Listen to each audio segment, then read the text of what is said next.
Welcome listeners, today's topic is Unit 15, Total Quality Management, paper of MPA 014, Human Resource Management। आज के इस explainer में हम इस बहुत ही जरूरी टॉपिक के हर एक पहलू को डिटेल में समझेंगे। तो चलिए बिना किसी देरी के शुरू करते हैं। आज के इस एक्सप्लेनर का एजेंडा काफी क्रिस्प है। हम कवर करेंगे पहला, कॉन्सेप्ट ऑफ टोटल क्वालिटी, दूसरा, बेनिफिट्स ऑफ TQM, तीसरा, TQM और ट्रेडिशनल मैनेजमेंट का मेन कंपैरिजन, चौथा, इम्प्लीमेंटेशन फ्रेमवर्क, पांचवा, आने वाली रोड ब्लॉक्स या रुकावटें, और आखिर में TQM इन इंडिया। तो सबसे पहले बात करते हैं सेक्शन 1 की, कॉन्सेप्ट ऑफ टोटल क्वालिटी, इसका असल ओरिजिन और मीनिंग। आखिर ये टोटल क्वालिटी का कॉन्सेप्ट आया कहाँ से? चलिए थोड़ा हिस्ट्री में चलते हैं। सेकेंड वर्ल्ड वॉर के बाद जापान और जर्मनी की इकोनॉमीज पूरी तरह से तबाह हो चुकी थी, लेकिन उन्होंने अपने ह्यूमन रिसोर्सेज और ऑप्टिमम क्वालिटी डेवलपमेंट पर फोकस करके खुद को वापस खड़ा किया।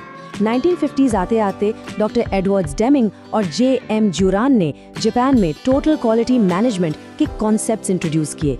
उसके बाद जापानीज इंडस्ट्रीज ने क्वालिटी को लगातार इतना इम्प्रूव किया कि 1980s में नॉर्थ अमेरिकन मैन्युफैक्चरर्स को भी एहसास हुआ और उन्होंने इस जापानीज सक्सेस को पूरी तरह से एम्युलेट करना शुरू कर दिया।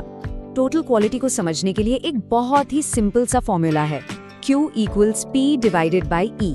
यहाँ Q का मतलब है क्वालिटी, P है परफॉर्मेंस और E है एक्सपेक्टेशंस। ये एकदम क्लियर और टेस्टेबल फॉर्मूला है। अब सोचिए, अगर कैलकुलेशन के बाद Q की वैल्यू 1.0 से ज्यादा आती है तो इसका सीधा सा मतलब है कि कस्टमर का प्रोडक्ट या सर्विस के प्रति परसेप्शन बहुत ही पॉजिटिव है। दोस्तों, क्वालिटी सिर्फ फैक्ट्री में नहीं बनती, वो एक्चुअल में कस्टमर के एक्सपेक्टेशंस को एक्सीड करने से बनती है। इसी डायरेक्शन में आगे बढ़ते हुए माइक हिक ने TQM के 4 कोर कॉन्सेप्ट्स दिए हैं। पहला और सबसे बड़ा कॉन्सेप्ट है कंटिन्यूअस प्रोसेस इंप्रूवमेंट।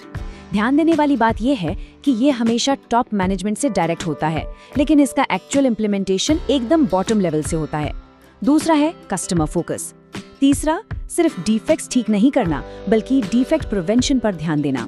और चौथा है यूनिवर्सल रिस्पॉन्सिबिलिटी, मतलब हर एक एम्प्लॉय क्वालिटी के लिए रिस्पॉन्सिबल है, चाहे वो ऑर्गेनाइजेशन में किसी भी लेवल पर हो। अब आते हैं सेक्शन 2 पर, बेनिफिट्स ऑफ TQM। आखिर कोई भी ऑर्गेनाइजेशन ट्रेडिशनल मॉडल छोड़कर ये शिफ्ट क्यों करे? तो चलिए समझते हैं इसके फायदे क्या हैं। इन बेनिफिट्स को बेसिकली 2 हिस्सों में बांटा गया है, टैंजिबल और इनटैंजिबल गेन्स। टैंजिबल गेन्स यानी वो चीजें जिन्हें हम इजीली नाप सकते हैं, जैसे बेटर प्रोडक्ट क्वालिटी, प्रोडक्टिविटी बढ़ना और डेफिनेटली इंक्रीज्ड मार्केट शेयर। लेकिन इनटैंजिबल गेन्स भी उतने ही क्रूशियल हैं, शायद उससे भी ज्यादा, जैसे एक पार्टिसिपेटिव कल्चर बनना, इफेक्टिव टीम वर्क और एम्प्लॉइज के जॉब इंटरेस्ट और मोरल में लगातार बढ़ोतरी। असल में यही इंटैंजिबल फैक्टर्स एक कंपनी को लॉन्ग टर्म में ट्रूली सस्टेनेबल बनाते हैं। Moving on to section 3, TQM versus traditional management. एक तरह से ये बहुत बड़ा पैराडाइम शिफ्ट है। ये कंपैरेटिव शिफ्ट सच में एक बड़ा आहा मोमेंट है। ट्रेडिशनल मैनेजमेंट का सारा फोकस सिर्फ प्रॉफिट और मैनेजमेंट की नीड्स पर होता था, लेकिन TQM इसका मेन फोकस सीधा कस्टमर पर है। पुराने अप्रोच में जब प्रॉब्लम्स आती थी तब फायर फाइटिंग होती थी, पर TQM पहले से ही प्रॉब्लम्स को प्रिवेंट करने पर जोर देता है। पहले सिर्फ डिवीजन ऑफ लेबर चलता था, पर आज की डेट में एक मल्टी स्किल्ड वर्कफोर्स चाहिए होती है। स्ट्रक्चर भी हायरार्किकल से नेटवर्क्ड हो गया है। प्रॉफिट फर्स्ट से क्वालिटी फर्स्ट की तरफ ये एक बहुत ही रेडिकल और जरूरी शिफ्ट है।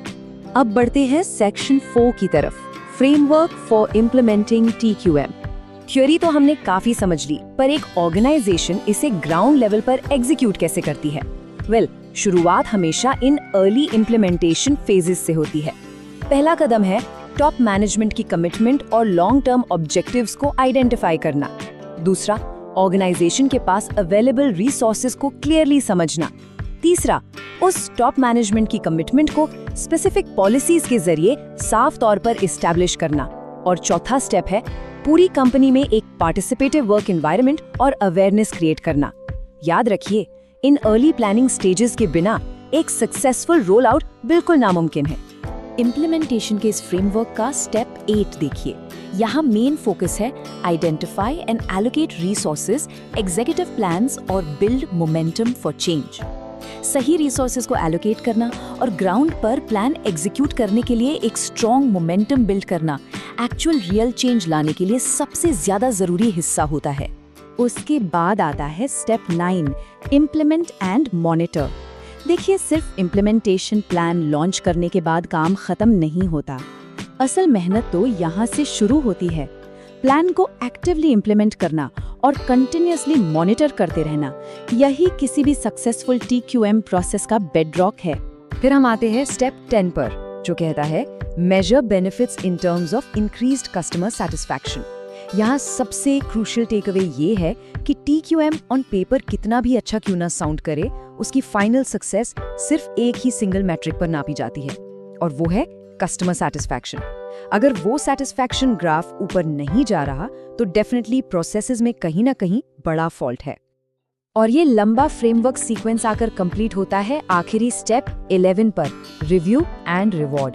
जब परफॉर्मेंस का लगातार रिव्यू होता है और एम्प्लॉइज को उनके स्पेसिफिक कंट्रीब्यूशन के लिए सही तरह से रिवॉर्ड मिलता है, तभी कंटिन्यूअस इंप्रूवमेंट का एक हेल्दी सेल्फ सस्टेनिंग साइकिल बनता है। लेकिन दोस्तों, क्या ये सब इतना आसान है?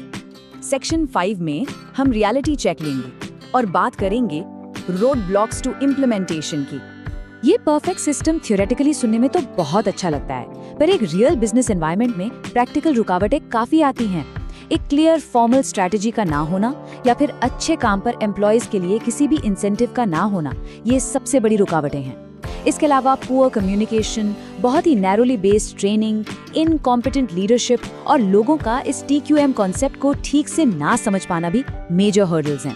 फैक्ट ये है कि अगर टॉप मैनेजमेंट का विजिबली एक्टिव सपोर्ट नहीं होगा या रेगुलर टीम मीटिंग्स नहीं होंगी, तो ये सिस्टम ग्राउंड पर कभी भी इफेक्टिवली काम नहीं करेगा। अब आते हैं अपने आखिरी और बहुत ही रेलेवेंट सेक्शन 6 पर, TQM इन इंडिया, हमारे अपने लोकल कॉन्टेक्स्ट में।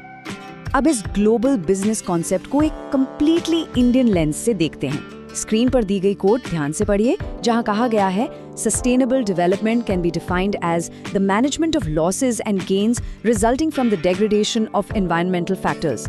इसका सीधा सा कनेक्शन ये है कि आजकल TQM प्रिंसिपल्स सिर्फ फैक्ट्री प्रोडक्ट्स तक लिमिटेड नहीं रह गए हैं। इन्हें डायरेक्टली इंडिया की ब्रॉड सोशो इकोनॉमिक पॉलिसीज और सस्टेनेबल डेवलपमेंट के साथ इंटेंसली लिंक किया जा रहा है। अगर लोकली इंस्टीट्यूशंस की बात की जाए तो इंडिया में इन 1990s में सच में एक काफ़ी बड़ी क्वालिटी कॉन्शियसनेस वेव आई थी। हम धीरे धीरे अपनी ट्रेडिशनल कल्चर से बाहर निकल रहे हैं। आपको पता होना चाहिए कि आज 600 से भी ज़्यादा Indian organisations officially ISO 9000 certified हैं, और सिर्फ कोर इंडस्ट्रीज ही नहीं, एजुकेशनल सेक्टर में भी एक बड़ा शिफ्ट आया है, जहां UGC और AICTE ने NAC और NBA जैसी बॉडीज बनाई हैं ताकि एजुकेशन की क्वालिटी को प्रॉपर्ली स्टैंडर्डाइज और मेजर किया जा सके। लेकिन इस सारी प्रोग्रेस के बावजूद एक मैक्रो लेवल सवाल आज भी उठता है, क्या इंडियन इंडस्ट्रीज सच में पूरी तरह से अपनी ओल्ड ट्रेडिशनल कल्चर और पुराने हायरार्किकल मैनेजमेंट स्टाइल को पीछे छोड़कर TQM को दिल से अपना सकती हैं ताकि एक ट्रू ग्लोबल कम्पिटिटिवनेस अचीव की जा सके? ये सोचने के लिए एक डीप और जरूरी मुद्दा है, जो बेसिकली इंडिया के आने वाले कल का आर्थिक या इकोनॉमिक ग्राफ डिसाइड करेगा। Thank you for watching. Next unit will be discussed in next video. If you like to attend the quiz, see the description. Quizzes. Please do like, subscribe and share.